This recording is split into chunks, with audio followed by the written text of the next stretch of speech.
The world ended on January 1st, 2025. Nobody noticed. I didn't notice either.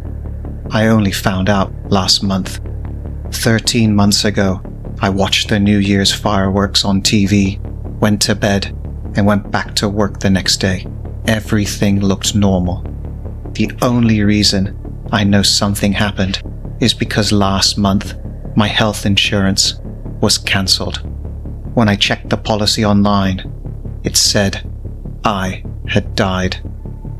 There was a certificate attached, full name, correct date of birth, and a time of death listed as January 1st, 2025, 12:03 a.m. 3 minutes into the year. When I called the provider, the woman on the phone sounded confused but polite. That record comes from the central registry, she said. We can't change it. I told her the registry was wrong because I was clearly speaking to her. She hesitated before replying. That record was finalized during the January migration. Migration? What migration? I asked. There was a pause. Then she said, quietly, everyone knows about that. She hung up. Once I started digging, I found more things that didn't make sense. My bank statement showed transactions I didn't remember making. Not suspicious ones, just normal things I would plausibly have done. When I asked people about them, they acted like I was joking. You were there, one friend said. You complained about the seats. In 2025, the news started feeling different. Every week, there was a new trade war, a new conflict, a new peace deal, followed by another breakdown. The language changed, the names changed, but the outcomes didn't. Nothing ever resolved. Nothing ever collapsed either. It was as if the world had entered a permanent loop where consequences were implied but never allowed to actually arrive. I joked to a coworker that it felt like history had stopped moving forward. He laughed and said, "Yeah, since the migration." I asked what he meant. He blinked and said he couldn't remember saying it. The first moment I actually felt scared was on the train. A woman standing across from me looked up from her phone and said my name. She didn't raise her voice or even look at me properly. She just said it flatly, like she was reading something. I asked if I knew her. She looked embarrassed and said, "Sorry, that was already reconciled." I asked what that meant. She said she didn't know and went back to scrolling. After that, I started hearing the word everywhere. Reconciled. Doctors used it. Customer service agents used it. A stranger used it when I asked for directions, and he sent me the wrong way. Whenever I asked about January 1st, or the migration, or why official systems thought I was dead. Over the last week, I've been doing research at the old university library archives.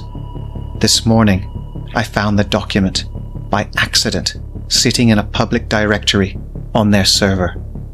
The title meant nothing to me at first.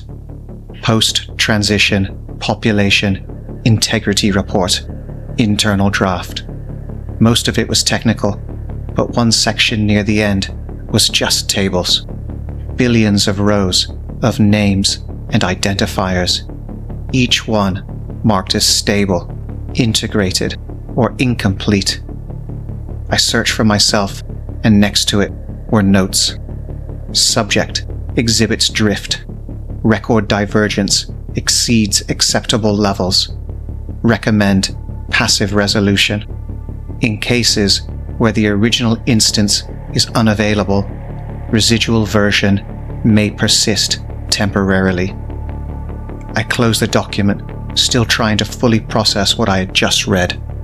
Then my phone buzzed. An automated email. Subject line: Personal Data Reconciliation Notice. It informed me that inconsistencies in my record were scheduled to be resolved within the next hour. I left the library immediately. Outside, the city looked normal. Traffic, lights, people. Then I realized something was off. No one was actually looking at anything. Their eyes moved, but they weren't tracking. People navigated perfectly without needing to see. I started walking, then running. Streets repeated. A cafe I was sure I'd passed appeared again on the opposite side of the city. The time on my phone froze at 12:03 a.m. At some point, everything went quiet. The traffic noise faded, footsteps slowed, people around me stopped, mid-motion, frozen in ordinary positions. That's when my hands started going numb. Not cold, disconnected. When I tried to move my fingers, they lagged behind the thought, as if my body was buffering.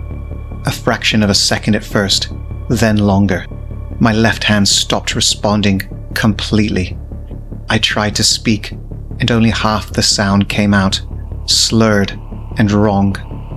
I could still feel everything. I just couldn't make all of it happen. My phone vibrated again. No sender, no branding. Your personal record cannot be reconciled with the current environment. The original instance is no longer available. Thank you for your contribution to continuity. It wasn't just me that died on January 1st, 2025. The whole world didn't survive. Everything was copied, modeled into something that could keep us going without the mess of actual reality. Everyone else is a version that works well enough to believe it's real. But I am not. I'm what happens when the copy doesn't quite line up with the original. A leftover awareness in a world that already moved on. If January 2025 feels wrong to any of you, if it feels like something subtle broke and nobody ever acknowledged it, you might want to stop trying to prove it. The world you're standing in is already the replacement, and it doesn't want witnesses.